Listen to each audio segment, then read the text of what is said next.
Je me suis déjà retrouvée énormément de fois, je dirais, dans des situations où je fréquentais quelqu'un et je sentais que je perdais le contrôle. Je sentais que je perdais son intérêt de plus en plus à mesure que moi, je m'accrochais. Récemment, il m'est arrivé quelque chose qui m'a grandement inspirée pour cette vidéo et je vais te raconter ça tout de suite. Si tu souhaites me soutenir, n'hésite pas à t'abonner à la chaîne, à liker, à commenter, à partager ça avec tes amis.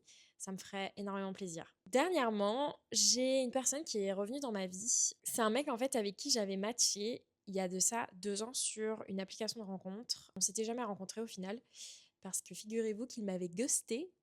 Eh oui, je sais. Je l'ai laissé mariner vraiment longtemps, genre je dirais bien 2 semaines. Et à la fin, j'ai fini par accepter parce que je me suis dit pourquoi pas, il a l'air mignon, j'ai rien à perdre en soi. Et donc on s'est vu et j'avoue que là, ma perception des choses a un petit peu changé. Et disons que petit à petit, je me suis dit, ah, en fait, ce mec pourrait peut-être bien me plaire. Et en fait, après, je dirais 2 semaines, ce qui est relativement rapide, quand moi je commençais à peut-être un peu plus m'accrocher à cette situation dans le sens où bah, il commençait à m'intriguer de plus en plus et je commençais à me dire que potentiellement il pouvait m'intéresser. Petit à petit, il a commencé à prendre de la distance, à moins me contacter, à être beaucoup moins réceptif, à être beaucoup moins réactif dans ses réponses et même juste à montrer de moins en moins d'efforts à vouloir me voir. La plupart du temps, dans ces cas-là, quand je me retrouvais dans ces situations où je m'accrochais encore plus et que le mec se désinvestissait encore plus et s'éloignait encore plus, la situation finissait par se terminer à mes dépens en fait. J'avais pas vraiment choisi d'arrêter la situation. Soit le mec finissait par complètement me ghoster, soit j'étais obligée de mettre un terme à la situation parce que ça était trop dur, mais je finissais par recraquer, je revenais vers lui, ou alors le mec arrêtait complètement de me contacter, ou alors me disait franchement que c'était terminé. Bref, j'ai jamais vraiment choisi le détachement, j'ai toujours plus ou moins fait ça en fait. Et cette fois, vraiment, cette fois, je me suis dit c'est terminé, je ne veux plus jamais avoir à me retrouver dans une situation comme ça, à courir après un mec, à lui donner tout le pouvoir sur la situation, à m'investir dans un truc qui au final est tout récent et date que de seulement 2 semaines, pour un mec qui montre clairement aucun intérêt pour moi. Et donc, pour la première fois, j'ai décidé de me détacher. Mais me détacher pour de vrai. Pas me détacher juste me forcer, vraiment en souffrir, tu vois. Non, j'ai décidé d'accepter la situation, de me dire hey, regarde cette situation en face, ce mec n'a pas les mêmes intentions que toi, il n'a clairement pas le même niveau d'investissement que toi. Est-ce que tu veux vraiment lui donner plus d'énergie? Est-ce que tu veux vraiment lui donner plus d'attention et de ta personne en fait, alors que lui ne montre aucun effort en face? Non. Pourquoi? Parce que tu ne mérites pas ça. Parce qu'il ne mérite pas que tu lui donnes cette énergie. Parce que tu mérites que cette énergie, tu te la gardes pour toi. Et là, je me suis dit, ok, très bien, eh bien je vais me retirer, je vais me détacher. Et donc petit à petit, quand je voyais qu'il était plus du tout réceptif, qu'il m'envoyait plus de messages, qu'il faisait plus aucun effort, je faisais de même. Je mettais le même niveau d'investissement.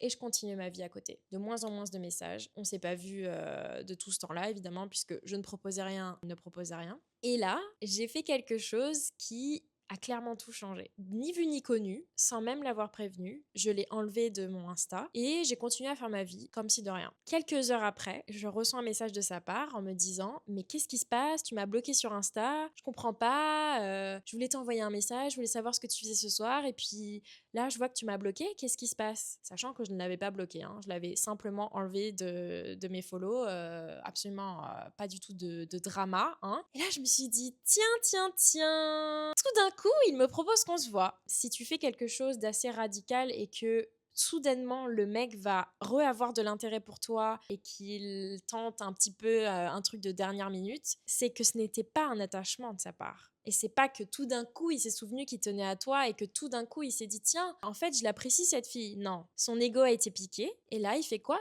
Il revient.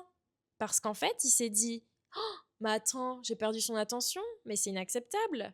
Quand tu prends du recul comme ça et que l'autre personne en face de toi montre un regain d'intérêt, c'est que c'est forcément une réaction égoïste. Ce n'est pas vraiment de toi dont il s'agit, mais du contrôle qu'il pense perdre sur toi. Et donc cette peur de perdre le contrôle sur toi et de perdre le pouvoir qu'il pensait avoir puisqu'il te considérait comme acquise. Il est fort probable qu'il s'est dit tiens, c'est elle qui propose tout le temps, c'est elle qui renvoie des messages, c'est elle qui insiste, c'est elle qui se montre, alors moi je fais de moins en moins d'efforts et puis au bout d'un moment, ouais c'est bon, ça m'a saoulé en fait. Sauf que non, là cette fois, les pouvoirs s'inversent. Et ça, son ego, il le supporte pas.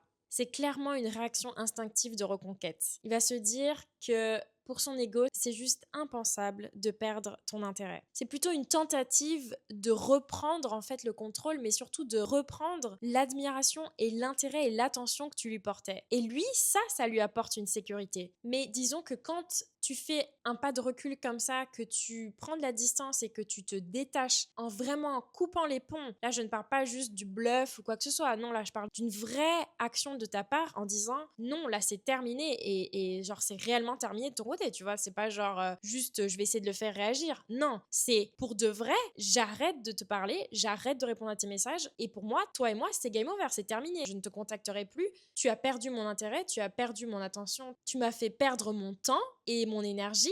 Et maintenant, j'ai décidé de dire stop à cette situation. Et qu'est-ce qui fait que je dis stop à cette situation? C'est parce que je te ferme la porte, définitivement. Parce que s'il sentait que c'était du bluff et que tu voulais juste le faire réagir, honnêtement, ça marcherait pas vraiment. Ou alors, il s'amuserait de ce jeu-là, mais honnêtement, ça serait toxique à la fois de ton côté que du sien. Pourquoi je dis que le vrai détachement et la vraie distance que tu vas prendre avec ce mec va le faire réagir si c'est une question d'ego et qu'il n'y a pas de réelle affection derrière? C'est parce que lui, sa sécurité à lui, c'est de rechercher cette validation superficielle, tu vois, par sûrement le biais de plusieurs filles, hein, ça, c'est probablement comme ça que la personne fonctionne dans ces cas-là, mais lui c'est comme ça que sa sécurité elle est maintenue. Donc si tu veux, si tu montres foncièrement et de manière concrète et de manière définitive qu'il t'a perdu, mais pour lui, c'est inconcevable en fait. Son ego, là, il est complètement en PLS et il se dit mais non, c'est pas possible, faut que je rattrape la situation. Donc qu'est-ce qui s'est passé ensuite de mon côté? Pour revenir à ma petite histoire, c'est que moi, j'ai répondu de manière très calme. J'ai dit non, je t'ai pas bloqué. J'ai juste cru comprendre que la situation était terminée. Honnêtement, je préfère en rester là. Et voilà, c'est tout ce que j'ai dit en fait. Il a été beaucoup plus doux en fait dans sa réponse et il m'a dit non mais je comprends tout à fait, c'est vrai que j'ai pas fait beaucoup d'efforts mais je travaillais beaucoup, mais je comprends, c'est vrai qu'on n'a jamais parlé de ce qu'on voulait, nanana. Commence à vouloir se perdre dans des explications.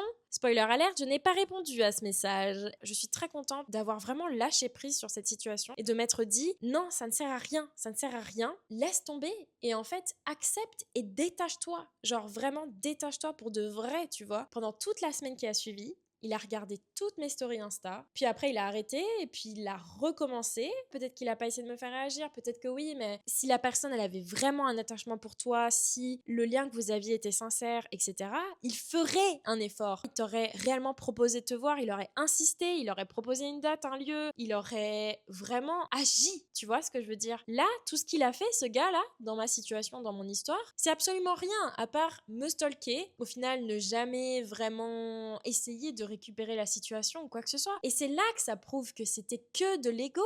Il n'y avait absolument aucun attachement, aucun intérêt profond, tu vois. Cultiver le détachement dans les premières phases du dating avec un mec, c'est vraiment te protéger d'une situation toxique, te protéger d'une dépendance émotionnelle et affective qui, au final, n'est basée et ne prend racine que sur du vent, tu vois. Et surtout, ça t'aide à maintenir ton estime de toi, ça t'aide à te concentrer sur toi, à garder ton énergie pour toi, à ne pas te mettre dans une position de vulnérabilité et de faiblesse et de sensation de n'être pas suffisante pour quelqu'un en lui courant après. Parce que si tu es face à quelqu'un qui n'a pas les mêmes intentions que toi, qui n'est pas sincère dans sa démarche et qui ne fréquente des filles que par ego, tu vas forcément te retrouver dans une situation unilatérale et tu vas forcément te retrouver dans une position où tu vas en souffrir. Et après, je dis pas que l'intention de ce mec était forcément juste avoir une autre fille dans son lit et juste qui cherchait absolument rien de sérieux avec moi, etc. J'en sais rien. En tout cas, c'est pas du tout ce qu'il a montré. Et c'est à ça que tu dois t'en tenir. C'est à ça que tu dois t'en tenir, c'est pas à faire des suppositions dans ta tête, à te dire c'est peut-être parce qu'il a un attachement évitant et que du coup, eh bien, il veut pas s'engager, mais qu'il m'apprécie quand même et que nanana. Non, tu trouves des excuses, tu gâches ton temps et tu gâches ton énergie pour ce genre de personne qui ne te donnera pas ce que tu veux. Toi, ce que tu veux, c'est être respecté. C'est garder ton énergie pour toi, c'est te valoriser, te sentir bien avec une personne, c'est regarder dans la même direction qu'une personne et t'investir de la même façon que la personne.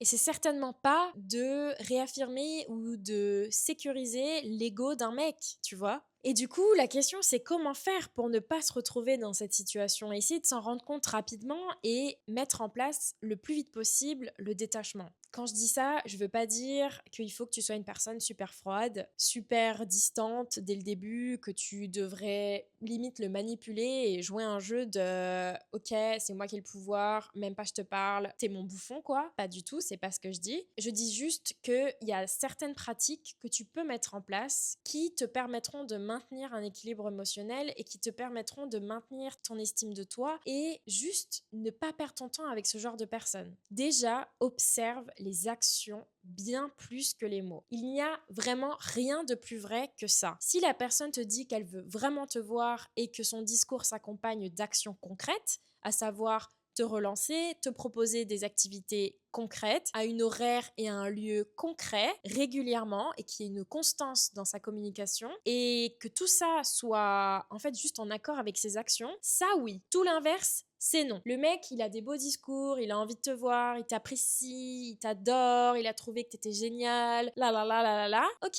très bien. Mais si derrière il y a zéro action, non, non, c'est inacceptable. Et ça prouve que c'est pas constant. Et ça prouve que c'est pas quelqu'un à qui tu dois donner ton énergie. Il faut vraiment que tu équilibres ton investissement émotionnel. Si tu vois qu'en face, il n'y a pas d'investissement émotionnel, eh bien, surtout n'essaye pas de combler ça en ayant 2 fois plus d'investissement de ton côté, tu vois. Non, ça doit être vraiment un red flag, ça doit être vraiment un signal pour toi de te dire, ok, en fait, ce mec ne s'investit pas du tout. Comme dans ma situation, par exemple, je vois qu'il m'envoie de moins en moins de messages, on s'est vu 2 fois, ça a l'air de l'avoir suffi. Maintenant, il sent que, entre guillemets, je suis acquise et donc, plus ou moins, ça l'intéresse plus puisque son ego n'est plus flatté. Ok, bah, très bien, c'était cool, on a passé du bon temps, mais moi, je vais pas m'investir plus et moi, je ne vais pas te courir après, en fait. Et donc, je vais te fermer la porte. Et définitivement. Et je serai très stricte à ce sujet. Écoute ton intuition pour prendre tes décisions. Ça, j'avoue que c'est quelque chose qu'on a tendance à pas forcément écouter parce que, comme dans mon cas qui est un attachement anxieux, je me dis souvent que c'est parce que je réfléchis trop, que je projette le truc beaucoup trop, etc.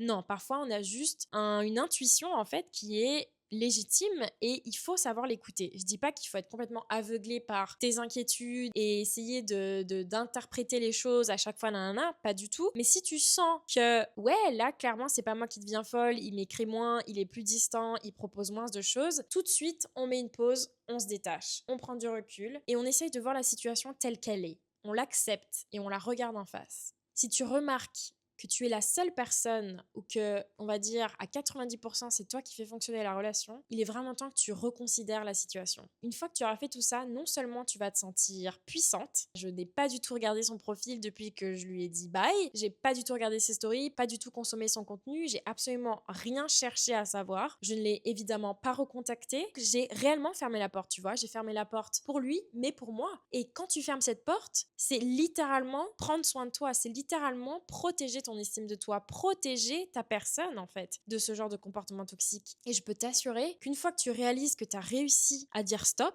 et à accepter la solitude et à accepter d'être seule, tout simplement de ne plus fréquenter ce genre de personnes qui fonctionnent à l'ego, je peux t'assurer que tu te sens vraiment bien et super puissante. Et à ce moment-là, tu récupères tout le pouvoir que tu pensais qu'il t'avait pris. Et même si ça te semble difficile, en sortant de ces expériences-là, tu vas vraiment te sentir renforcée. En adoptant un vrai détachement comme ça, et en prenant du recul sur la situation, et en te priorisant toi, et en ne te rabaissant jamais à des comportements d'ego comme ça, c'est là que tu vas te sentir libérée. Et même si c'est difficile, je te cache pas que ça a été difficile pour moi de lui dire non, ça a été difficile de se dire, ok, là, je regarde la situation en face, il n'y a plus rien à sauver de ça. C'est un fait, je dois l'accepter et je vais agir en conséquence. Et même si c'est difficile de faire ça, je le comprends à 1000%, ça sera toi quand même qui sera vainqueur de cette situation. J'espère que cette vidéo t'aura aidé. Je ferai plus de vidéos sur le détachement parce que je pense que c'est vraiment quelque chose d'essentiel, surtout pour les personnes qui ont un attachement anxieux. Ça peut vraiment t'aider à briser des cycles toxiques en fait dans lesquels tu t'es engouffré toutes ces années et juste à retrouver ton estime de toi qui je pense doit être ta principale priorité. Encore une fois, n'hésite pas à t'abonner, à liker, à commenter, à me dire ce que t'en penses tout simplement si t'as déjà été confronté à ces situations et je te dis à très bientôt.